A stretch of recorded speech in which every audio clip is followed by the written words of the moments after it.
প্রিয় মুসলিম এবং অমুসলিম ভাই ও বোনেরা, আসসালামু আলাইকুম ওয়া রাহমাতুল্লাহি ওয়া বারাকাতুহু।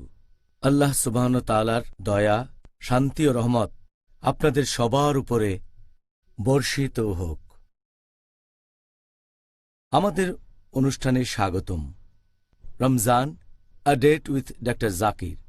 আমি আপনাদের হোস্ট ইউসুফ চেম্বার্স। আর আজকে আমাদের আলোচনার টপিক, যেসব কাজ করলে রোজা ভেঙে যায় আর রোজা অবস্থায় যেসব কাজ করা নিষিদ্ধ। তো ডক্টর জাকির, আসসালামু আলাইকুম রহমতুল্লাহি ওয়া বারাকাতুহু। ওয়ালাইকুম আসসালাম রহমতুল্লাহ বারাকাতুহু। একেবারে প্রথমেই আপনাকে যে প্রশ্নটা করতে চাই, যে আপনি কি আমাদের প্রথমে এটা বলবেন যে কোন কোন কাজগুলো আমরা রোজা থাকা অবস্থায় করলে রোজা ভেঙে যায়? আলহামদুলিল্লাহ, ওয়াসসালাতু ওয়াসসালাম আলা রাসূলিল্লাহ ওয়া আলা আলিহি ওয়া সাহবিহি আজমাইন, আম্মা বাদ। আউযু বিল্লাহি মিনাশ শাইতানির রাজীম। বিসমিল্লাহির রহমানির রহিম। রব্বি ইশরাহ লি সাদরি ওয়া ইয়াসসির লি আমরি ওয়াহলুল উকদাতাম মিন লিসানি ইয়াফকাহু কাওলি।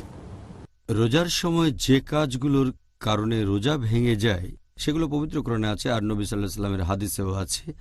আল্লাহ পবিত্র কোরআনে বলেছেন, সূরা বাকারা অধ্যায় নম্বর 2 আয়াত 187, তোমাদের স্ত্রীদের সাথে সঙ্গত হও এবং আল্লাহ তোমাদের যা দিয়েছেন তা কামনা করো, অর্থাৎ সন্তান, এবং তোমরা পানাহার করো যতক্ষণ রাতের কালো রেখা থেকে সকালের সাদা রেখা স্পষ্ট না হয়।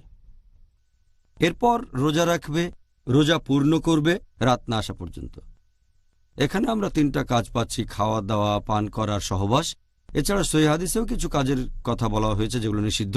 রোজা ভাঙার কারণগুলোর যদি ক্যাটাগরি করেন তাহলে সব মিলিয়ে মোট 10টা কারণে আমাদের এই রোজা ভেঙে যেতে পারে। এগুলোকে 2টো ক্যাটাগরিতে ভাগ করা যায়। প্রথম ক্যাটাগরিটা হচ্ছে যে সেই কাজগুলো যেখানে আমাদের শরীরের ভেতরে কিছু ঢুকাচ্ছি। এগুলোর মধ্যে মোট 4টা জিনিস আছে। প্রথমটা হচ্ছে পানাহার করা, দ্বিতীয়টা হচ্ছে এমন কোনো কাজ যেটা পানাহার করার পর্যায়ে পড়ে যায়, তৃতীয় হচ্ছে ঔষধ খাওয়া, পিল খাওয়া, ইঞ্জেকশন নেওয়া, যেগুলো পুষ্টি গ্রহণের মতো করে নেওয়া হয় অথবা যেটার সাথে পানাহারের মিল আছে, এর ভেতরে রক্ত নেওয়া আছে। 4 নম্বর, এটা অনেকটা কিডনি ডায়ালিসিসের মতো, যেখানে রক্ত বের করা হয়, বিশুদ্ধ করা হয়, কিছু পুষ্টিকর উপাদান দিয়ে আবার শরীরে ঢোকানো হয়। দ্বিতীয় ক্যাটাগরি, যেগুলো শরীর থেকে বের হয়ে যায়, এখানে মোট 6টা জিনিস আছে। 1 নম্বর হলো সহবাস করা, 2 নম্বর হস্তমৈথুন করা, 3 নম্বর হলো রজস্রাব, 4 নম্বর প্রসব পরবর্তী রক্তস্রাব, 5 নম্বর হচ্ছে ইচ্ছে করে বমি করা, আর 6 নম্বরটা হচ্ছে শরীর থেকে রক্ত বের করা, যেমন ইঞ্জেকশনের মাধ্যমে বা এই ধরনের কোনো কিছু। তাহলে সব মিলিয়ে এই 10টা কারণে আমাদের রোজা ভেঙে যেতে পারে। আপনি যে 10টা কাজের কথা বললেন, এখন কি আমাদের বলবেন এই কাজগুলোর মধ্যে কোন কাজটাকে সবচাইতে গুরুতর পাপ বা গুনাহ বলে ধরা হয়, যেগুলোর কারণে রোজা ভেঙে যায়? যে কাজটা এগুলোর মধ্যে সবচেয়ে গুনহার, সবচেয়ে খারাপ, যেগুলোর কারণে রোজা ভেঙে যায়, সবচেয়ে ভয়ঙ্কর যে কাজটা, সেটা হচ্ছে সহবাস করা। যখন যৌন সঙ্গম করবেন, যখন স্ত্রীর সাথে সহবাস করবেন, তখন এতে আপনার রোজা ভেঙে যাবে, সেখানে বীর্যপাত হোক বা না হোক। আর এজন্য অনুশোচনা করতে হবে। দিনের বাকি সময়টা রোজা রাখতে হবে, এই রোজাটা পরে রাখতে হবে, এবং এজন্য আপনাকে কাফফারাও দিতে হবে। সহিহ হাদিস অনুযায়ী আমাদের প্রিয় নবী বলেছেন, এটার উল্লেখ আছে সহিহ বুখারীতে, খণ্ড নম্বর 3, বুক অব ফাস্টিং, হাদিস নাম্বার 1936। একজন লোক নবীর কাছে এসে বলল, আমি ধ্বংস হয়ে গেছি, হে নবী, আমি ধ্বংস হয়ে গেছি। নবী জিজ্ঞেস করলেন, কি হয়েছে? লোকটা বলল, আমি রোজা থাকা অবস্থায় আমার স্ত্রীর সাথে সহবাস করেছি। তখন নবী বললেন, তুমি কোনো দাসকে মুক্ত করে দিতে পারো? লোকটা বলল, না, পারবো না। তখন নবী বললেন, তুমি কি একটানা 2 মাস রোজা রাখতে পারবে? তুমি কি একটানা 60 দিন রোজা রাখতে পারবে? লোকটা বলল, না, পারবো না। তখন নবী বললেন, তুমি কি ৬০ জন গরিব লোককে খাইয়ে দিতে পারবে? সে লোকটা বলল, না, তাও পারবো না। তারপর হাদিস আরো বলছে, এক কথায় এই হাদিস আমরা জানতে পারি যে কেউ যদি রোজা রেখে সহবাস করে এটা হচ্ছে একটা বড় গুনাহ। যেসব কাজে রোজা ভেঙে যায় তার মধ্যে এটা হচ্ছে সবচেয়ে মারাত্মক এবং বড় গুনাহ। আর যে লোক এই গুনাহ করবে সে সাথে সাথে আল্লাহ তাআলার কাছে তওবা করবে আর তার কাছে ক্ষমা চাইবে। সেদিনের বাকি রোজাও পালন করবে আর রমজান মাসের পরে একদিন সে এই রোজাটা রাখবে। এজন্য কাফারাও দিতে হবে। সেটা আমরা এই হাদিস থেকে জানতে পারি যে যদি পারে তাহলে একজন দাসকে মুক্ত করতে হবে। যদি দাস মুক্ত করার মতো টাকা না থাকে অথবা মুক্ত করার মতো কোনো দাস না থাকে তাহলে সে একটানা ২ মাস রোজা রাখবে। রোজা থাকবে ৬০ দিন। সে যদি এটাও করতে না পারে তাহলে ৬০ জন গরিব লোককে খাইয়ে দেবে। আর একজন লোকের জন্য এই ৩টা অপশন দেওয়া হয়েছে, যেটা তার জরিমানা হিসেবে হবে, কাফফারা হিসেবে। তবে যদি কেউ প্রথমটা করতে পারে তাহলে অন্যগুলো করার দরকার নেই। প্রথমটা হচ্ছে কোনো দাসকে মুক্ত করা। যদি এটা করতে না পারে, যদি টাকা না থাকে অথবা কোনো দাস না থাকে, তাহলে পরের অপশনে যেতে পারে। তার মানে একটানা ৬০ দিন রোজা রাখতে হবে। যদি সে এই কাজটাও করতে না পারে, একটানা ৬০ দিন রোজা রাখতে না পারে, ধরেন সে কয়েকদিন রোজা রাখলো, তারপর একদিন ভেঙে ফেললো, তারপর আবার শুরু করতে হবে। তাকে রোজা রাখতে হবে একটানা ৬০ দিন। যদি তার এটার কোনো সামর্থ্য না থাকে তাহলে সে যেটা করতে পারে সেটা হচ্ছে ৬০ জন গরিব লোককে খাইয়ে দেবে। আর প্রত্যেক গরিব লোককে খাবার দিতে হবে আনুমানিক অর্ধেক সা। ১ সা মানে হচ্ছে আনুমানিক ২ হাতের ৩ মুঠো পরিমাণ। তাহলে একজন লোকের অর্ধেক সা, সেখানে যে খাবারের রীতি আছে ৬০ জন লোককে খাওয়াতে হবে। সহবাসের কারণে কারো রোজা ভেঙে গেলে তাকে এভাবে জরিমানা দিতে হবে, কাফফারা দিতে হবে। খাবারের পরিমাণ, এই ব্যাপারটা একটু পরিষ্কার করে নিচ্ছি আমার নিজের বোঝার সুবিধার জন্যে। এখানে সেটা কি একদিনের খাবারের পরিমাণের সমান হবে? হ্যাঁ, এক কথায় এটা হবে একদিনের খাবার। সেই দেশের রীতিটা যেমন হতে পারে, আমেরিকা একরকম, ইংল্যান্ড আর একরকম, আবার ভারতেও আলাদা। তবে নবীর সময়ে এটা ছিল, একটা হাদিস বলছে একজন মানুষের লাগে অর্ধেক সা মাংস।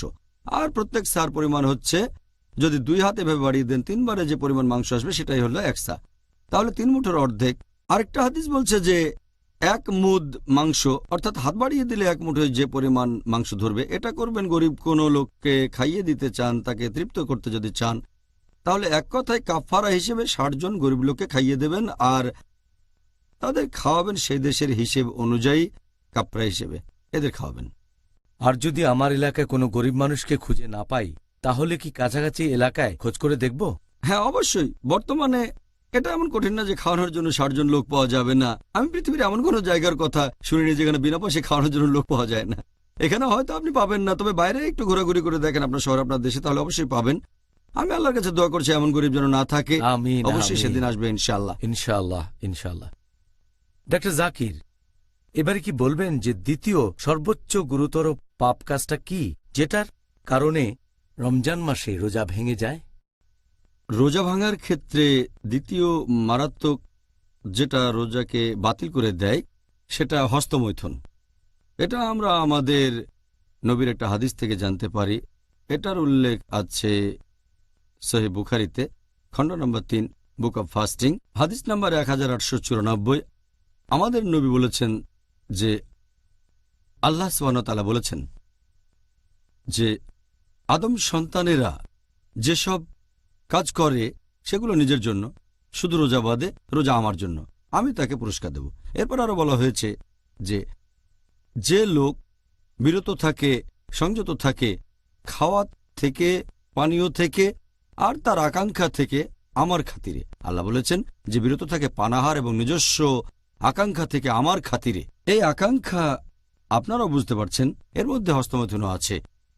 তাহলে কেউ যদি হস্তমৈথুন করে বা বীর্যস্খলন করে, যদি স্ত্রী সংস্পর্শে এসে উত্তেজিত হয়ে পড়ে অথবা অন্য কোনো কারণে কোনো মহিলাকে দেখে তার বীর্যস্খলন হয়, তখন তার রোজা বাতিল হয়ে যাবে। সে আল্লাহ তাআলার কাছে তওবা করবে, বাকি সময়টা রোজা রাখবে। আর রমজান মাস শেষ হয়ে গেলে এই রোজাটা তাকে আবারও রাখতে হবে। তবে এখানে কাফফারা দিতে হবে না, জরিমানা দিতে হবে না। কাফারা দিতে হবে শুধু সহবাসের ক্ষেত্রে। যেহেতু এখানে সহবাস করেনি, তাই কাফারা দিতে হবে না। অনুশোচনা করে বাকি সময়টা রোজা রাখবে, পরে আবার রোজা রাখবে। তবে এই সময়ে যদি কোনো লোকের শুধুমাত্র মাদি নির্গত হয়, ফ্লুইড, তাহলে তার রোজা ভাঙবে না। একই ব্যাপার প্রোস্টেটিক ফ্লুইডের ব্যাপারে। মাদি, যদি এই মাদি বের হয়, মানে প্রস্রাবের পরে যে ফ্লুইড বের হয়, তাহলে তার রোজা ভাঙবে না। এরকম হলে তাকে শুধু গোপনাঙ্গ ধুয়ে ফেলতে হবে, অজু করতে হবে, তার রোজাটা ভেঙে যাবে না, সে পুরো সময়টা রোজা থাকতে পারবে।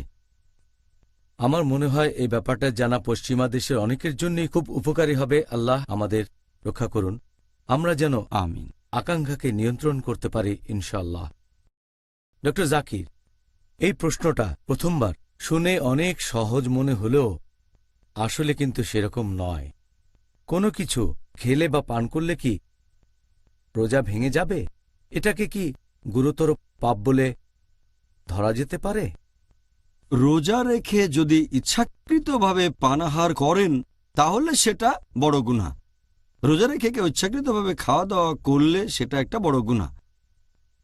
তখন তাকে আল্লাহ তাআলার কাছে তওবা করতে হবে, আর রমজানের পরে জরিমানা হিসেবে তাকে রোজাটা রাখতে হবে। যদি এই খাবারটা মুখ দিয়ে নেওয়া হয়, তাহলে রোজা ভেঙে যাবে, অথবা যদি নাক দিয়ে কোনো লিকুইড ভেতরে যায়, তাহলেও রোজাটা তার ভেঙে যাবে। নবী সাল্লাল্লাহু আলাইহি ওয়াসাল্লামের একটা হাদিসে কথা বলছে, এটার উল্লেখ আছে সুনান আবু দাউদ, খণ্ড নম্বর 2, বুক অব ফাস্টিং, হাদিস নাম্বার 2360। আমাদের নবী বলেছেন যে তোমরা যখন অজু করবে তখন নাকের ভেতরে বেশি পরিমাণে পানি নেবে, শুধু রোজার সময়টা বাদে। এ থেকেই বুঝতে পারছি নাকে বেশি পানি দেওয়া হলে যদি গলায় চলে যায়, তারপর চলে যায় পেটে, তাহলে রোজাটা ভেঙে যাবে। তাহলে নাক দিয়ে কোনো লিকুইড ভেতরে ঢুকলে সেটা পেটে চলে যাবে, গলার ভেতর দিয়ে, এরকম হলেও রোজা ভেঙে যাবে। তবে কেউ যদি অনিচ্ছাকৃতভাবে পানাহার করে, ভুলে খাওয়া দাওয়া করে, তার রোজা ভাঙবে না। আর রমজান মাসের প্রথম দিকে এই ভুলটা অনেকেই করে ফেলে। লোকজন অনেক সময় ভুল করে পানি খেয়ে ফেলে, আবার খাবারও খেয়ে ফেলে। তাহলে প্রথম কয়েকটা দিন লোকজনের এরকম হতে পারে যে মনের ভুলে খাবার খেয়ে ফেললো, অথবা হয়তো পানিও খেয়ে ফেললো। এখন কেউ অনিচ্ছাকৃতভাবে অথবা ধরুন ভুলে গিয়ে যদি কিছু খায় বা পান করে, তার রোজা ভাঙবে না। আমাদের নবীর একটা সহিহ হাদিস এই কথা বলছে, এটার উল্লেখ করা হয়েছে সহিহ বুখারীতে, খণ্ড নম্বর 3, বুক অব ফাস্টিং, হাদিস নম্বর 1933। আমাদের প্রিয় নবী বলেছেন যে যদি কোনো লোক অনিচ্ছাকৃতভাবে পানাহার করে, সে রোজাটা সম্পূর্ণ করবে। সে যা খেয়েছে বা পান করেছে সেটা আল্লাহ তাআলার তরফ থেকে। আমাদের নবী মুহাম্মদ সাল্লাল্লাহু আলাইহি ওয়াসাল্লাম আরও বলেছেন, এটার উল্লেখ আছে ইবনে মাজাহ, খণ্ড নম্বর 3, হাদিস নাম্বার 2043, এছাড়াও 2045। আমাদের প্রিয় নবী বলেছেন যে আল্লাহ সুবহানাহু ওয়া তাআলা আমার উম্মাকে ক্ষমা করে দেবেন যদি তারা ভুলে যায়, ভুল করে, অথবা যদি জোর করে কিছু করানো হয়। যদি কেউ ভুল করে কিছু করে বা মনে না থাকে অথবা নিরুপায় হয়ে, আল্লাহ তাকে ক্ষমা করবেন। শুধু ইচ্ছাকৃতভাবে খাওয়া দাওয়া করলেই রোজা ভেঙে যাবে, আর সেটা বড় গুনাহ। আল্লাহ আমাদের অনেক দয়া করেছেন, আলহামদুলিল্লাহ। ডক্টর জাকির, রোজা অবস্থায় একজন লোকই রক্ত গ্রহণ করতে পারে অথবা কোনো ইনজেকশন নিতে পারে যেটাতে তার শরীর পুষ্টি গ্রহণ করবে? এটার কি অনুমতি আছে? শরীরে রক্ত নেয়ার কথা যদি বলেন, এই কাজটা পুষ্টিগ্রহণের ক্যাটাগরিতেই পড়বে। এখানে শরীরের ভেতরে রক্ত প্রবেশ করানো হয়, এজন্য এটাকে পুষ্টিগ্রহণের ক্যাটাগরিতে ধরা হয়। এটা তো অনেকটা খাবারের মতোই, কারণ খাবারটা প্রথমে পাকস্থলীতে যায়, তারপর রক্তে মিশে উপাদানগুলো রক্তের সাথে মিশে যায়। তাহলে শরীরে রক্ত প্রবেশ করাতে গেলে সেটাকে খাবার বা পানীয় গ্রহণ করার মতো বলে ধরে নেওয়া হয়, এতে রোজা ভেঙে যায়। একইভাবে যদি নাকের মাধ্যমে রাইস টিউব দিয়ে খাবার দেন, তাহলে রোজা ভেঙে যাবে। এভাবে কিছু খাওয়ানো হলে রোজা ভেঙে যাবে। অথবা যদি ইনজেকশন নেন, এটা অনেকটা পুষ্টি গ্রহণের মতো, এক্ষেত্রেও তার রোজা ভেঙে যাবে। এমনকি কিডনি ডায়ালিসিস, এ ব্যাপারে আগে বলেছি যে আপনি কিডনি থেকে রক্ত নিলেন, সেটা বিশুদ্ধ করে তাতে বিভিন্ন উপাদান মেশালেন, তারপর রক্ত শরীরে প্রবেশ করালেন, এমন হলেও রোজা ভেঙে যাবে। যে কোনো ধরনের ইনজেকশন, হোক ভেইনে অথবা হোক মাসলে অথবা অন্য কোথাও, পুষ্টি গ্রহণের কিছু না থাকলে ঠিক আছে, কিন্তু পুষ্টি গ্রহণের মতো কিছু থাকলে রোজা ভেঙে যাবে। যদি এটা শুধু চিকিৎসার জন্য হয়, পুষ্টি গ্রহণ না হয়, তাহলে তার রোজাটা ভাঙবে না, সে তখন রোজা রাখতে পারবে। আমি শিওর এই উত্তর দেওয়ার সময় আপনি শরীরের ডাক্তারি আর আত্মার ডাক্তারি এই দুই অভিজ্ঞতাকেই ভালোভাবে কাজে লাগিয়েছেন। আমরাও জানতে পারলাম। এবারে এই একই টাইপের আরেকটা প্রশ্ন, তবে এখানে প্রশ্নটা হলো এরকম, একজন লোক দান করতে পারবে কিনা তার নিজের শরীর থেকে, যেমন ধরেন রক্ত দান করা, রোজা অবস্থায় কি এটার অনুমতি আছে? যখন কেউ রক্তদান করে এটা অনেকটা কাপিং এর মতো। কাপিং মানে শরীর থেকে রক্ত বের করা, বাইরে রক্ত বের করা হয় সাকিং বা কাপিং এর মাধ্যমে। এটা অনেকটা একরকম। এই রক্ত দান করার ব্যাপারে বিশেষজ্ঞগণের মতভেদ আছে যে রক্তদান করা যাবে কিনা, রোজা থাকা অবস্থায় কাপিং করা যাবে কিনা, এটা করার অনুমতি আছে কিনা। একটা হাদিস এটার উল্লেখ আছে সুনান আবু দাউদ খণ্ড নম্বর 2 বুক অব ফাস্টিং, হাদিস নম্বর 2364। আমাদের প্রিয় নবী মুহাম্মদ সাল্লাল্লাহু আলাইহি ওয়াসাল্লাম বলেছেন, যদি কেউ কাপিং করে বা কাপিং হয় তার রোজা ভেঙে যায়। যদি কেউ কাপিং করে অথবা কাউকে কাপিং করা হয়, রোজা ভেঙে যাবে। তবে আরও একটা হাদিস আছে সহিহ বুখারীতে খণ্ড নম্বর 3 বুক অব ফাস্টিং, হাদিস নম্বর 1938। সেখানে বলা হয়েছে যে রোজা থাকা অবস্থায় মুহাম্মদ সাল্লাল্লাহু আলাইহি ওয়াসাল্লামের কাপিং করা হয়েছিল। এই দুটো হাদিসের কারণে বিশেষজ্ঞগণের ভেতরে মতভেদ আছে।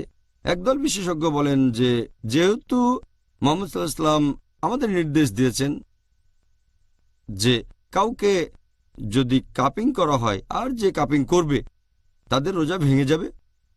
কাপিং এটা নিষিদ্ধ, রক্তদান নিষিদ্ধ। পরের হাদিসটা হচ্ছে একটা কাজ, প্রথম হাদিসটা একটা নির্দেশ। যখন নির্দেশ আর কাজ এইভাবে আসবে তখন নির্দেশের গুরুত্বটাই বেশি। এর উপর ভিত্তি করে একদল বিশেষজ্ঞ বলেন যে রক্তদান করা হারাম। এসব বিশেষজ্ঞগণের মধ্যে আছেন ইমাম আহমদ ইবনে হাম্বল। এরপর শেখ বিন বাজ বলেন কাপিং এবং রক্তদান হারাম। বিখ্যাত বিশেষজ্ঞ শেখ উতাইমি বলেন যে এটা হারাম। শেখ সালে ফৌজান এবং শেখ জিবরিন এই বিশেষজ্ঞগণ বলেছেন কাপিং হারাম। শেখ জিবরিন বলেছেন যে কাউকে রক্ত দান করা কাপিংয়ের মতোই, সেজন্য এটা হারাম। কিন্তু যদি কারো জীবন বাঁচাতে রক্ত দান করেন এর অনুমতি আছে, তারপরেও রোজা ভেঙে যাবে আর এই রোজা তাকে পরে রাখতে হবে। আরও একদল বিশেষজ্ঞ আছেন যেমন শেখ নাসিরুদ্দিন আলবানী। তিনি বলেছেন যে আবু দাউদের এই প্রথম হাদিসটা রদ করা হয়েছে সহিহ বুখারীর হাদিসটার মাধ্যমে, সেজন্য কাপিংয়ের অনুমতি আছে, রক্তদানের অনুমতি আছে। এই বিশেষজ্ঞগণের মতে রোজা থাকা অবস্থায় রক্তদান বা কাপিংয়ের অনুমতি আছে, এতেও রোজা ভাঙবে না, বলছেন শেখ নাসিরুদ্দিন আলবানী।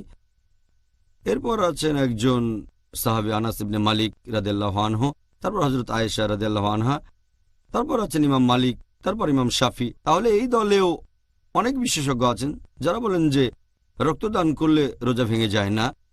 এছাড়াও আবার অনেক বিশেষজ্ঞ বলেন এটা মাকরু।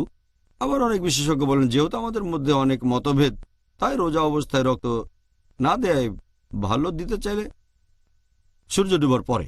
এভাবে রক্তদানের ব্যাপারে বিশেষজ্ঞগণের অনেক মতভেদ আছে। কিন্তু অন্য জিনিসগুলোর কথা যদি বলেন, যেমন ধরেন যদি সামান্য রক্ত বের হয়ে যায় শরীরে কোথাও কেটে গেলে, তাহলে রোজা ভাঙবে না, এ ব্যাপারে মতভেদ নেই। অথবা যদি টেস্ট করার জন্য সামান্য রক্ত দেন, শরীর থেকে যদি কয়েক মিলিলিটার রক্ত দেন টেস্টের জন্য, তাহলে রোজা ভাঙবে না। অথবা কোথাও কেটে গিয়ে সামান্য রক্ত বের হলে রোজা ভাঙবে না। অথবা যদি নাক দিয়ে রক্ত পড়ে, এরকম হলেও তার রোজা ভেঙে যাবে না। অথবা ধরেন ছোটখাটো অপারেশন যেখানে খুব সামান্য রক্তপাত হয়, তাহলে রোজা ভাঙবে না। যদি অনেক বেশি রক্তপাত হয়, ব্লাড সার্জারিতে যেটা অনেকখানি রক্তদানের মতো ব্যাপারে, এমন হলে রোজা ভেঙে যাবে। তাহলে যদি এই ধরনের কিছু হয়, যেমন টেস্টের জন্য রক্ত দিলেন, নাক দিয়ে রক্ত পড়ল বা সামান্য ক্ষত, এক্ষেত্রে সবাই একমত, সব বিশেষজ্ঞ বলেন এতে রোজা ভাঙবে না। এরকম কয়েকটা বিষয় নিয়ে রমজান মাসে মুসলিমদের মধ্যে প্রায়ই আলোচনা হয়। আজকে আমরা এরকম বেশ কয়েকটা প্রশ্নের উত্তর দিলাম। আশা করি দর্শকরা সবাই উপকৃত হবেন। এখন ধরেন একজন লোক বমি করল ইচ্ছাকৃতভাবে বা অনিচ্ছাকৃতভাবে, এখানে নিয়মটা কি একই রকম? বমি করলে রোজা ভাঙবে নাকি ভাঙবে না? যদি বমির কথা বলেন, আমাদের প্রিয় নবী মুহাম্মদ সাল্লাল্লাহু আলাইহি ওয়াসাল্লাম বলেছেন, এটা একটা সহিহ হাদিস, এর উল্লেখ আছে তিরমিজিতে বুক অব ফাস্টিং হাদিস নাম্বার 720 আমাদের নবী বলেছেন যে যদি কেউ অনিচ্ছাকৃতভাবে বমি করে তাহলে তার রোজা ভেঙে যাবে না, কিন্তু যদি কেউ ইচ্ছাকৃতভাবে বমি করে, ইচ্ছা করে বমি করে, তাহলে তার রোজা ভেঙে যাবে। এ হাদিস আরও এক জায়গায় আছে সুনান আবু দাউদ খণ্ড নম্বর 2 বুক অব ফাস্টিং হাদিস নাম্বার 2374 আমাদের প্রিয় নবী বলেছেন যদি কেউ হঠাৎ করে বমি করে, মানে অনিচ্ছাকৃতভাবে হঠাৎ করে, তাকে সেজন্য জরিমানা দিতে হবে না, তার মানে রোজা ভাঙবে না, তারপরে তাকে রোজা রাখতে হবে না। কেউ যদি বমি করে ইচ্ছাকৃতভাবে, তাকে জরিমানা দিতে হবে, তার মানে এই রোজা তাকে পরে রাখতে হবে। তাহলে যদি কেউ বমি করে অনিচ্ছাকৃতভাবে, তখন তার রোজা ভেঙে যাবে না, সে রোজা থাকতে পারবে। তবে কেউ যদি বমি করে ইচ্ছা করে, যদি গলার ভেতরে আঙ্গুল দিয়ে বমি করে, অথবা পেটে চাপ দিয়ে বমি করে, অথবা এমন কিছুর ঘ্রাণ নেয় যেটাতে দুর্গন্ধ আছে, এভাবে ঘ্রাণ নিতে নিতে বমি করে, অথবা এমন কিছু দেখে যেটা খুবই অপ্রীতিকর আর সেটা দেখতে দেখতে বমি করে ফেলে, এই সবগুলোই হচ্ছে ইচ্ছাকৃতভাবে বমি করা।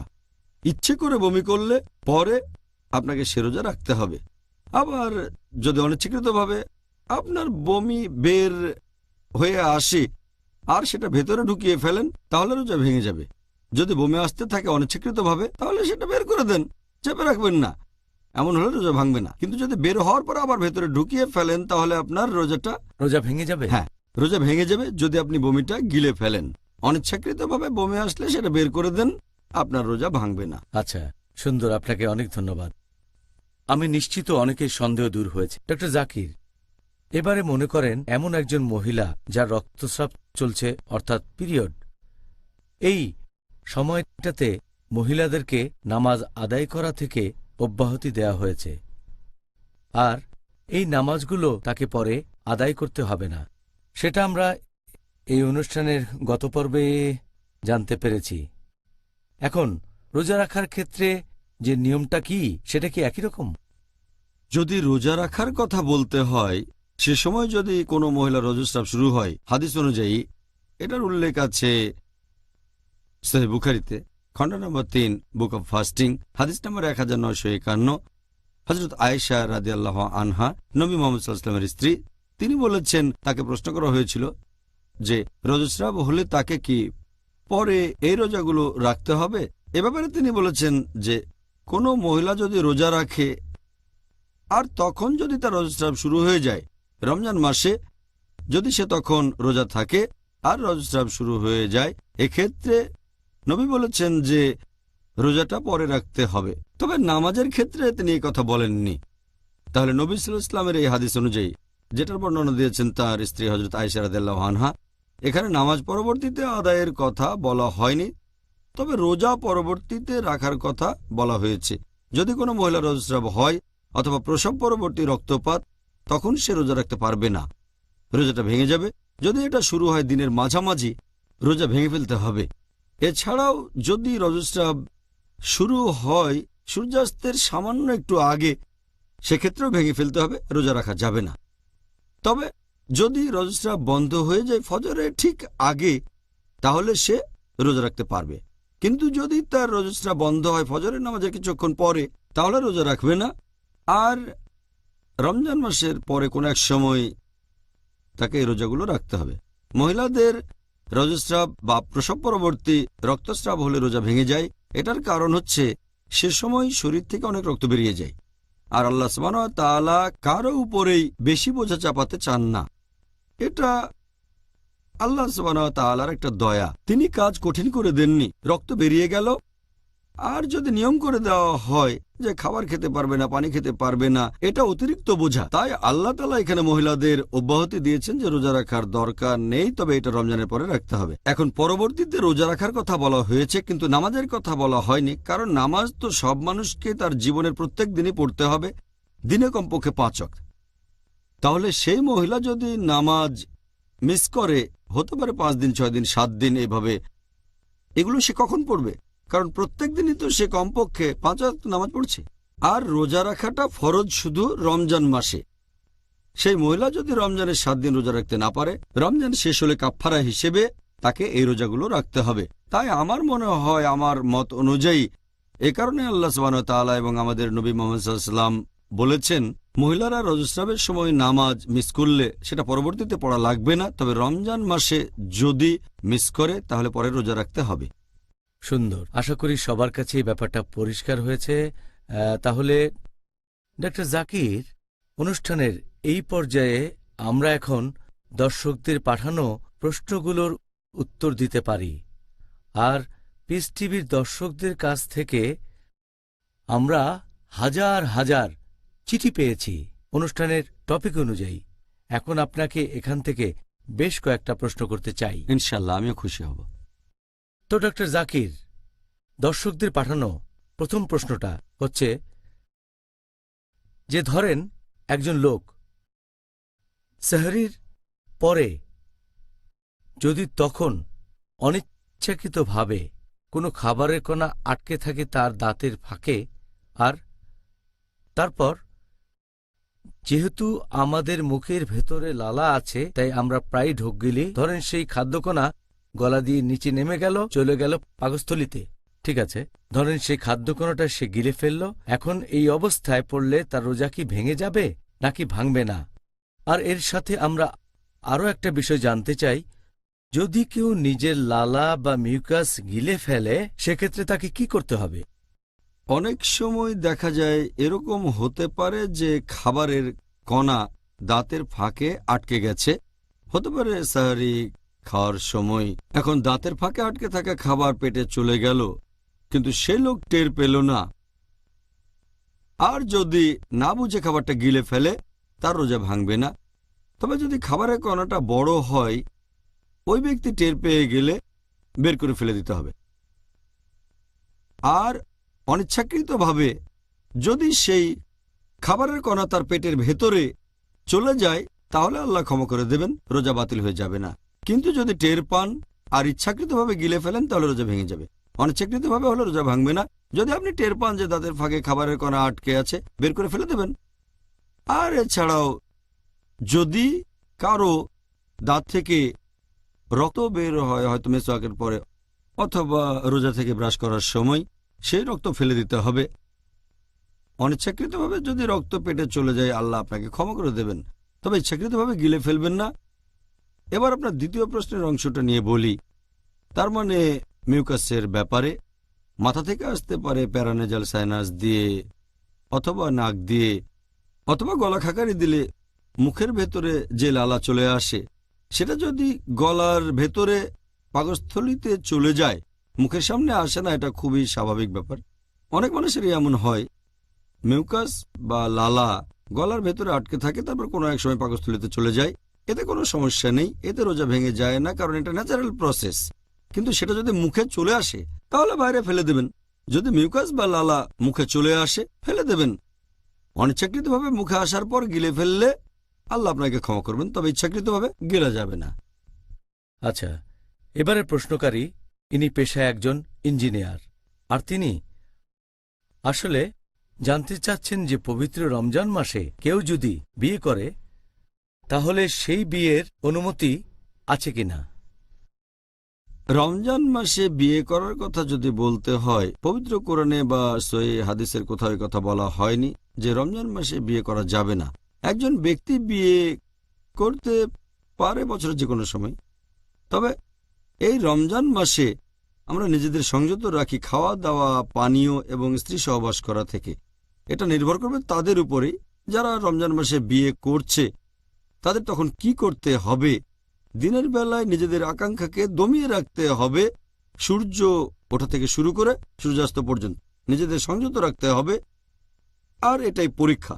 যদি সংযত থাকতে পারে সহবাস থেকে তাহলে বিয়ে করতেই পারে। তবে রমজান মাসে যদি কেউ বিয়ে করে নতুন স্ত্রী, তার সাথে সময় কাটাতে হবে। যদি মনে কোনো দ্বিধা থাকে তাহলে দেরি করে বিয়ে করাটাই তার জন্য ভালো হবে।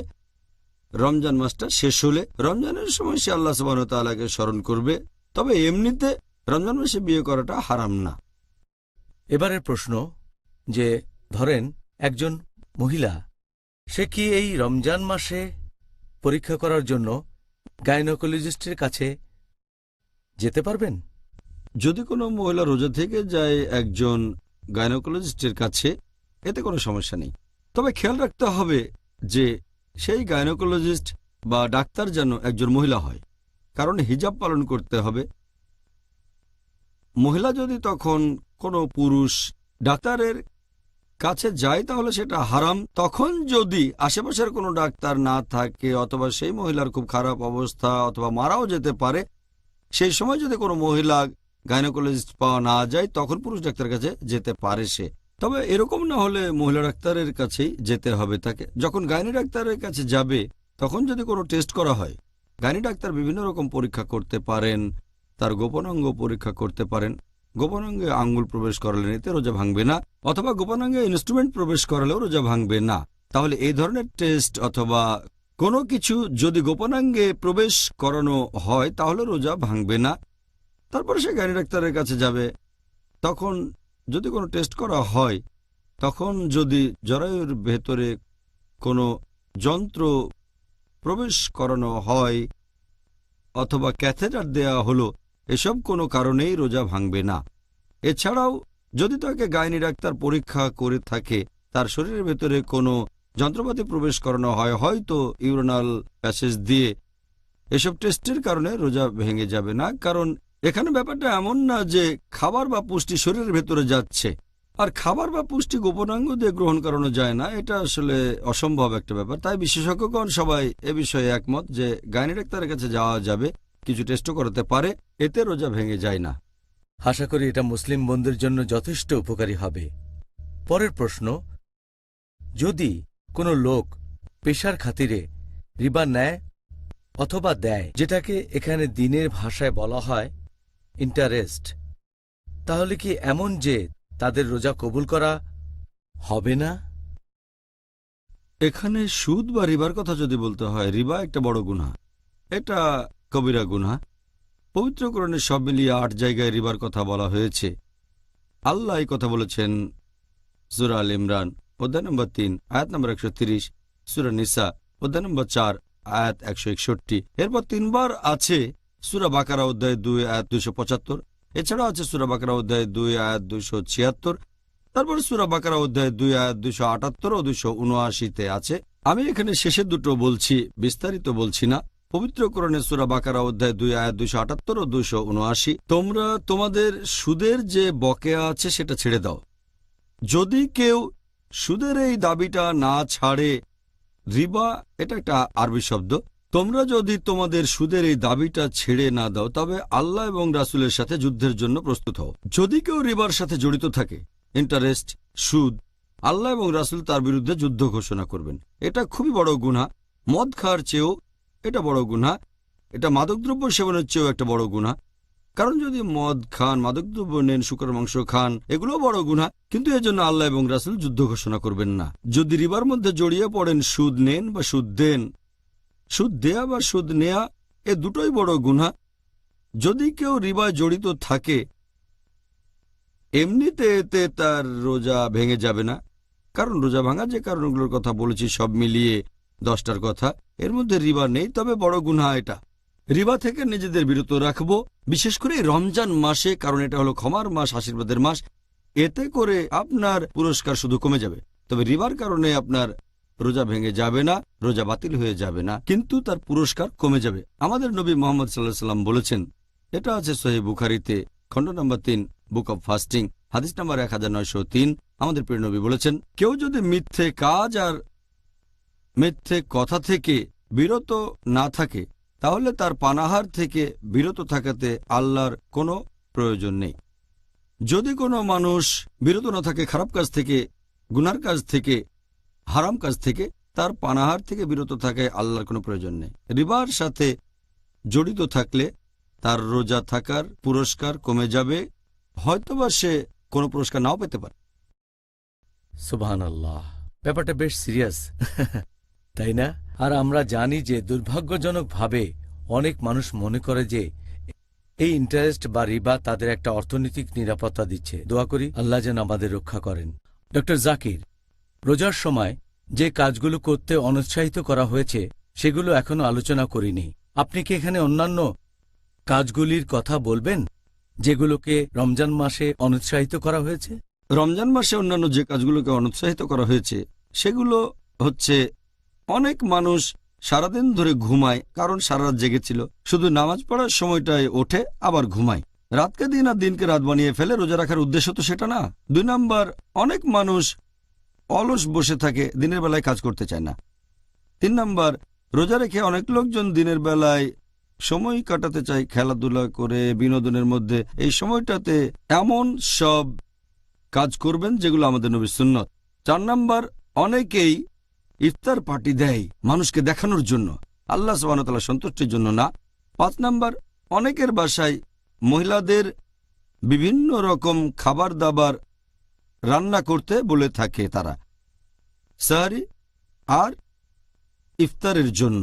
এতে করে রমজানের সময়টায় বাসার মহিলারা তাদের বেশিরভাগ সময় কাটায় রান্নাঘরে বসে। সময় কাটানো উচিত ছিল আল্লাহ সুবহানাহু ওয়া তাআলার ইবাদত করে। নাম্বার 6, যে ভুলটা মানুষ করে থাকে সেটা হচ্ছে এ সময় তারা বাড়িঘর মেরামত করার কাজেই ব্যস্ত থাকে। রমজান মাসে তো আপনি ব্যস্ত থাকবেন আল্লাহ সুবহানাহু ওয়া তাআলার ইবাদত করে। 7 নাম্বার যে কাজ সেটা হচ্ছে অনেক লোক সারা রাত জেগে থাকে আর আল্লাহ সুবহানাহু ওয়া তাআলার ইবাদত না করে তারা বিভিন্ন আনপ্রোডাক্টিভ কাজে ব্যস্ত থাকে। 8 নাম্বার হচ্ছে যে অনেক মানুষজন তারাবির নামাজ পড়ার পর গল্প গুজবে মেতে ওঠে, এটাও ঠিক না। এরপর 9 নাম্বার, অনেক মানুষজন এই সময় ব্যস্ত থাকে কেনাকাটা নিয়ে। তারা কি করে? সারা রাত ধরে কেনাকাটায় ব্যস্ত থাকে। 10 নাম্বার হচ্ছে যে তারা সারা রাত ধরে খাওয়া নিয়েই ব্যস্ত থাকে। 11 নাম্বার, অনেকেই রাতের বেলায় গল্পগুজব করে বেড়ায়, বাইরে ঘুরে বেড়ায়, আল্লাহ সুবহানাহু ওয়া তাআলার ইবাদত করে না। এরপর 12 নাম্বারটা হচ্ছে অনেকেই রমজান মাসের শেষ 10 দিনে অন্য সব কাজ বাদ দিয়ে ঈদের প্রস্তুতি নিতে থাকে, আল্লাহ সুবহানাহু ওয়া তাআলার ইবাদত করে না। এই কাজগুলোকে অনুৎসাহিত করা হয়েছে। আল্লাহ যেন আমাদের সামর্থ্য দেন যাতে করে আমরা এই পবিত্র রমজান মাসের সময়টাকে ভালোভাবে কাজে লাগাতে পারি। ডক্টর জাকির, এই আশীর্বাদের মাস রমজানে ধর্মীয় জ্ঞান, তার মানে ইসলামিক জ্ঞান অর্জন করার উপরে এত গুরুত্ব দেওয়া হয়েছে কেন? জ্ঞান আহরণের কথা যদি বলতে হয়, পবিত্র কোরআনে আল্লাহ মানুষের জন্য প্রথম যে নির্দেশটা দিয়েছেন সেটা নামাজ পড়া না, রোজা রাখা না, হজ পালন করা না, সেটা হচ্ছে ইকরা। আল্লাহ পবিত্র কোরআনে বলেছেন সূরা ইকরা বা সূরা আলাক, অধ্যায় নম্বর 96, আয়াত নম্বর 1। ইকরা বিসমি রাব্বিকাল্লাযী খালাক, খালাকাল ইনসানা মিন আলাক। আয়াত 1 ও 2 এর মানে, পড়ো, পাঠ করো তোমার প্রভুর নামে যিনি সৃষ্টি করেছেন, যিনি মানুষকে সৃষ্টি করেছেন জোকের মতো ঝুলে থাকা বস্তু থেকে। তাহলে পবিত্র কোরআনে মানুষ জাতিকে সবার প্রথমে যে নির্দেশটা দেওয়া হয়েছে সেটা হচ্ছে পড়ো। এখানে শুধু পড়ার কথাই বলা হয়নি, বলা হয়েছে যে পড়ো তোমার প্রতিপালকের নামে। তার মানে পড়া গুরুত্বপূর্ণ, জ্ঞান আহরণ করা গুরুত্বপূর্ণ, তবে আল্লাহ সুবহানাহু ওয়া তাআলার জ্ঞান অর্জন করা, দিন সম্পর্কে জানা, সেটাও সবচেয়ে গুরুত্বপূর্ণ। আর আল্লাহ পবিত্র কোরআনে বলেছেন সূরা মুজাদ্দিলা, অধ্যায় নম্বর 58, আয়াত নম্বর 11, বলা হয়েছে আল্লাহ সুবহানাহু ওয়া তাআলা সেই সব মানুষকে মর্যাদায় উন্নীত করবেন যারা ঈমান এনেছে এবং জ্ঞান আহরণ করেছে। পবিত্র কোরআনে সূরা বাকারা অধ্যায় নম্বর 2, আয়াত নম্বর 269, যে আল্লাহ সুবহানাহু ওয়া তাআলা যাকে ইচ্ছা হিকমত প্রদান করেন এবং যাকে হিকমত প্রদান করে থাকেন তাকে অনেক কল্যাণও তিনি দান করে থাকেন, এবং শুধু বোধসম্পন্নরাই শিক্ষা গ্রহণ করে। আমাদের প্রিয় নবী মুহাম্মদ সাল্লাল্লাহু আলাইহি ওয়াসাল্লাম তিনিও বলেছেন, উল্লেখ আছে সহিহ বুখারীতে খণ্ড নম্বর 1, হাদিস নম্বর 71, আমাদের নবী বলেছেন যে আল্লাহ সুবহানাহু ওয়া তাআলা যাদেরকে অনুগ্রহ করতে চান তাদেরকে তিনি ধর্মীয় জ্ঞানে এগিয়ে দেন, মানে তাদেরকে ধর্মীয় জ্ঞান দান করেন। তাহলে আল্লাহ যাদের সাহায্য করতে চান তাদেরকে তিনি ধর্ম সম্পর্কে জ্ঞান দান করে থাকেন। আমাদের নবী মুহাম্মদ সাল্লাল্লাহু আলাইহি ওয়াসাল্লাম বলেছেন, এটা আছে সহিহ মুসলিমে খণ্ড নম্বর 3, হাদিস নাম্বার 4005, আমাদের প্রিয় নবী বলেছেন যে যখন কোনো মানুষ মারা যায়, সে মারা গেলে তার সব কাজ শেষ হয়ে যায় শুধু 3টা কাজ বাদে। কেউ মারা গেলে তার সব ভালো কাজই শেষ হয়ে যায় শুধু 3টা কাজ বাদে। যে মানুষ অন্য মানুষকে কিছু দান করেছে, যে মানুষ জ্ঞান দান করেছে অন্য মানুষকে, আর যে মানুষের ধার্মিক সন্তানেরা আল্লাহর কাছে তার জন্য দোয়া করে। তার মানে কেউ মারা গেলে তার সব ভালো কাজ শেষ হয়ে যায় 3টা বাদে, যদি কেউ দাতব্য প্রতিষ্ঠান চালু করে সাদকা জারিয়া, যেখানে মানুষজনকে বিভিন্ন রকম সাহায্য সহযোগিতা দেওয়া হয় নিয়মিতভাবে, এটি সাদকা জারিয়া। তারপর সে যদি অন্য কাউকে কিছু শিখিয়ে থাকে আর সেই লোক যদি জ্ঞানটা শিখে নিয়ে তার নিজের কাজে লাগায়, ধর্মের কাজে, মানুষের সাহায্যের কাজে, এটাও টিকে থাকবে। আর শেষটা হচ্ছে ধার্মিক সন্তান যারা মৃত বাবা মার জন্য দোয়া করে। সেজন্য জ্ঞান খুবই গুরুত্বপূর্ণ। আর আল্লাহ পবিত্র কোরআনে বলেছেন সূরা নাহাল অধ্যায় নম্বর 16 আয়াত নম্বর 43 আর সূরা আম্বিয়া অধ্যায় নম্বর 21 আয়াত নম্বর 7, ফাসআলু আহলে যিকরি ইন কুনতুম লা তা'লামুন। যদি তোমরা না জানো তাহলে এ ব্যাপারে জ্ঞানীদেরকে জিজ্ঞেস করো। আল্লাহ বলেছেন জ্ঞানীদেরকে জিজ্ঞেস করো। সেজন্য যে মানুষটার জ্ঞান আছে তার অবস্থানটাও অনেক উপরে। সেই মানুষের পরীক্ষায় পাশ করার সম্ভাবনা বেশি যে আখিরাতে ভালো ফলাফল করে থাকে। আর এজন্যই আল্লাহ তাআলা জ্ঞান অর্জনকে সবচেয়ে বেশি গুরুত্ব দিয়েছেন, বিশেষ করে রমজান মাসে। এই মাসে আমরা জ্ঞান অর্জন করব, বেশি করে জ্ঞান আহরণ করব আর সেটা অন্যদের মাঝে ছড়িয়ে দেব। আজকের অনুষ্ঠানের শেষ প্রশ্ন, সেটা হচ্ছে মিউজিক নিয়ে। অনেক মুসলিমই মনে করে যে ইসলামে মিউজিকের অনুমতি আছে। এখন আপনি কি বলবেন যে নবী মুহাম্মদ সাল্লাল্লাহু আলাইহি সাল্লাম কি মিউজিকের বিরুদ্ধে কিছু বলেছেন? মিউজিকের কথা যদি বলতে হয়, এ ব্যাপারে বিশেষজ্ঞদের মতভেদ আছে যে মিউজিক অথবা গানের অনুমতি আছে কিনা। আর পবিত্র কোরআনে কোনো আয়াত সরাসরি মিউজিককে নিষেধ করেনি, তবে কিছু নির্দেশ আছে। আল্লাহ পবিত্র কোরআনে বলেছেন সূরা লুকমান অধ্যায় নম্বর 31 আয়াত নম্বর 6 বলা হয়েছে যে মানুষদের মধ্যে কেউ কেউ অজ্ঞতাবশত আল্লাহর পথ থেকে বিচ্যুত করার জন্য অসার বাক্য ক্রয় করে আর এভাবে মানুষকে দূরে নিয়ে যায় আল্লাহ সুবহানাহু ওয়া তাআলার পথ থেকে। তারা আল্লাহ প্রদর্শিত পথ নিয়ে ঠাট্টা বিদ্রূপ করে।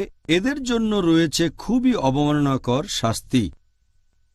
পবিত্র কোরআনের তাফসীর পড়লে আপনারা দেখতে পাবেন এই যে অসার বাক্য, জ্ঞান বহির্ভূত অর্থ ছাড়া, এটা বোঝাচ্ছে অনইসলামিক গান আর বিভিন্ন বাদ্যযন্ত্রের কথা। তাফসীর পড়লে এটা পাবেন। আর নবী মিউজিককে নিষেধ করেছেন এরকম অনেক সহিহ হাদিস আছে। যদি আমাদের নবী মুহাম্মদ সাল্লাল্লাহু আলাইহি ওয়াসাল্লামের হাদিসগুলো পড়ে দেখেন তাহলে এই ব্যাপারে কোনো রকম সন্দেহই থাকবে না। আমাদের নবী মুহাম্মদ সাল্লাল্লাহু আলাইহি ওয়াসাল্লাম বলেছেন, এটার উল্লেখ আছে সহিহ বুখারীতে খণ্ড নম্বর 7 হাদিস নাম্বার 5590। আমাদের নবী বলেছেন যে আমার উম্মতদের মধ্যে এমন অনেকেই থাকবে যারা জেনায় লিপ্ত থাকবে। তার মানে ব্যভিচার, অবৈধ যৌনাচার, অনেকে রেশমের কাপড় পরবে, মাদকদ্রব্য সেবন করবে এবং বাদ্যযন্ত্র বাজাবে আর ভাববে এগুলো বৈধ। আমার উম্মতদের মধ্যে কিছু লোক তারা এমন কিছু করবে যেগুলো অবৈধ, যেমন ব্যভিচার, অবৈধ যৌনাচার, রেশমের কাপড় পরা, মাদকদ্রব্য নেয়া এবং বাদ্যযন্ত্র বাজাবে আর ভাববে এগুলো বৈধ। এই হাদিস বলছে তারা কিছু কাজকে বৈধ মনে করবে। আমরা জানি যে মাদকদ্রব্য হারাম, আমরা ভালো করেই জানি যে ব্যভিচার করা হারাম। যেহেতু এখানে মিউজিকের কথা কিছু নিষিদ্ধ জিনিসের সাথে উল্লেখ করা হয়েছে, এখানে বাদ্যযন্ত্রের কথাও বলা হয়েছে, এটাই নির্দেশ করে যে নবী এটাকেও নিষেধ করেছেন। তবে কিছু লোক বলে এটা বৈধ। আর এখনকার দিনে কিছু বিশেষজ্ঞ আছেন যারা বলেন যে ইসলাম ধর্মে বাদ্যযন্ত্র ব্যবহারের অনুমতি দেওয়া হয়েছে। তবে এই হাদিসটা পরিষ্কার বলছে যে বাদ্যযন্ত্র জিনিসটাই হচ্ছে হারাম।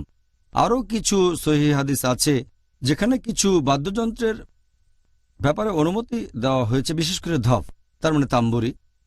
আমাদের নবী মুহাম্মদ সাল্লাল্লাহু আলাইহি ওয়াসাল্লামের হাদিস পড়লে দেখবেন সহিহ বুখারী খণ্ড নম্বর 5 হাদিস নম্বর 4001। এখানে বলা হয়েছে যে মুহাম্মদ সাল্লাল্লাহু আলাইহি ওয়াসাল্লাম একদিন বিয়ে করার পরে বাইরে এসে কথা বলছিলেন সাহাবীগণের সাথে। তখন ছোট ছোট দুটো মেয়ে বাজাচ্ছিল এই ধপ, তার মানে তাম্বুরি, আর তারা গানে গানে সাহাবীগণের প্রশংসা করছে কিভাবে অমুকের বাবা জিহাদ করেছেন। এরপর তারা নবীর প্রশংসা করতে লাগলো। নবী বললেন, আমার প্রশংসা করো না, আগে জায়গায় ছিল তাই গাও। তার মানে নবী সাল্লাল্লাহু আলাইহি ওয়াসাল্লাম তাদের এই তাম্বুরি বা ধপ বাজাতে নিষেধ করেননি। এছাড়াও আরেকটা হাদিস আছে সহিহ বুখারীতে খণ্ড নম্বর 2 হাদিস নাম্বার 987 যে আমাদের নবী একদিন শুয়েছিলেন। এই হাদিসের বর্ণনা দিয়েছেন হযরত আয়েশা রাদিয়াল্লাহু আনহা। তিনি বলেছেন যে দুটো ছোট মেয়ে তাম্বুরি বাজাচ্ছিল আর গান গাচ্ছিল। তখন হযরত আবু বকর রাদিয়াল্লাহু আনহু হযরত আয়েশা রাদিয়াল্লাহু আনহার বাবা, তিনি সেখানে এসে তাদের বললেন, বন্ধ করো। মুহাম্মদ সাল্লাল্লাহু আলাইহি ওয়াসাল্লাম তখন ঘরে শুয়েছিলেন। তিনি আবু বকর রাদিয়াল্লাহু আনহুকে বললেন, গান গাক ওরা, আজকের দিনটা তো ঈদের দিন, ওরা গান গাক। এছাড়া আরেকটা হাদিস আছে তিরমিজিতে, হাদিস নাম্বার 3690। সেখানে আমাদের নবী সাল্লাল্লাহু আলাইহি ওয়াসাল্লাম বলেছেন যে একবার এক লোক নবীর কাছে এসে তাকে বলল, আমি আল্লাহ সুবহানাহু ওয়া তাআলার নামে শপথ করছি, যদি আপনি জিতে ফিরে আসেন তাহলে আমি গান গাইব, ধপ বাজাবো, আমি তখন তাম্বুরি বাজাবো। নবী বললেন, যদি শপথ করে থাকো তাহলে করবে, যদি শপথ না করে থাকো তাহলে করবে না। এই হাদিসটাও আমাদের বলছে বিভিন্ন ধরনের বাদ্যযন্ত্র আসলে হারাম, শুধুমাত্র ধপ, তার মানে তাম্বুরি বাদে। নবী কখনো কখনো এটার অনুমতি দিয়েছেন। ডক্টর জাকির, আজকের অনুষ্ঠানের শেষ প্রশ্নটার উত্তর দেওয়ার জন্য আপনাকে ধন্যবাদ। আশা করি অনুষ্ঠানটা দর্শকদের জন্য উপকারী, সবাই নতুন কিছু জানতে পেরেছেন। আজকে আমাদের টপিক ছিল রোজার সময় যেগুলো সুপারিশ আর যেগুলো অনুৎসাহিত করা হয়েছে। আপনাকে অনেক ধন্যবাদ ডক্টর জাকির, জাযাকাল্লাহ খাইরান। ওয়াইয়াকুম। ভাই ও বোনেরা, আমি আল্লাহ তাআলার কাছে দোয়া করছি আপনারা সকলে যেন রোজার এই নিয়মগুলোর শিক্ষা গ্রহণ করে আপনাদের জীবনে প্রয়োগ করতে পারেন। আমিও আজকে ডাক্তার জাকিরের কয়েকটা সুন্দর পরামর্শ গ্রহণ করেছি। তাহলে আগামীকাল আমাদের আবারও দেখা হবে একই সময়ে, আর সেদিন আলোচনার টপিক হবে সেহরি এবং ইফতার। আসসালামু আলাইকুম ওয়া রাহমাতুল্লাহি ওয়া বারাকাতুহু।